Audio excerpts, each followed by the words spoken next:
กันและอยากจะหวนย้อนวันเวลากลับไปมันคิดถึงใบหน้าหอยน้ำตาหอยยิ้มที่เคยได้เห็นคิดถึงชีวิตนักเรียนมัธยมที่เคยเป็นและบอกเคยลืม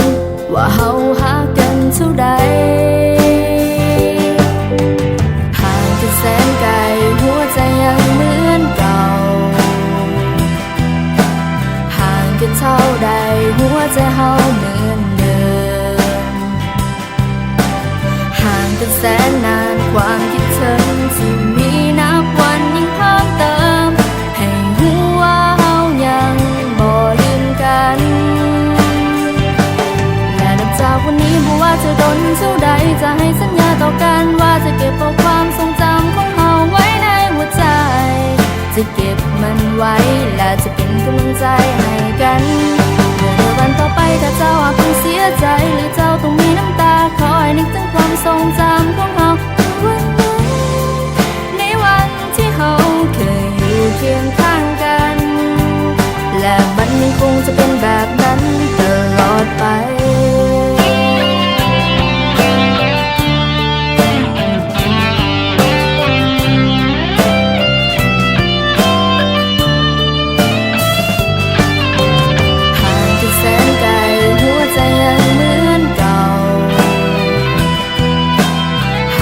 เท่าใดหัวใจเฮาเหมือนเดิมห่างกันแสนนานความคิดถึงที่มีนับวันยิ่งเพิ่มเติมให้หัวเฮายังบ่ลืมกันและนับจากวันนี้บ่ว่าจะโดนเท่าใดจะให้สัญญาต่อกันว่าจะเก็บเอาความทรงจำของเฮาไว้ในหัวใจ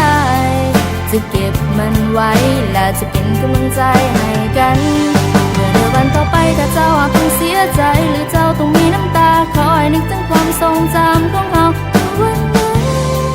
ในวันที่เฮาเคยอยู่เคียงข้างกันและเฮายังคงจะเป็นเพื่อนกันตลอดไปและนับจากวันนี้บ่ว่าจะโดนเท่าใดจะให้สัญญาต่อกันว่าจะเก็บเอาความทรงจำของเฮาไว้ในหัวใจจะเก็บมันไว้และจะเป็นกำลังใจให้กันเมื่อในวันต่อไปถ้าเจ้าหากต้องเสียใจหรือเจ้าต้องมีน้ำตาคอยนึกถึงความทรงจำของเฮาเมื่อวันนั้นในวันที่เฮาเคยอยู่เคียงข้างกันและเฮายังคงจะเป็นเพื่อนกัน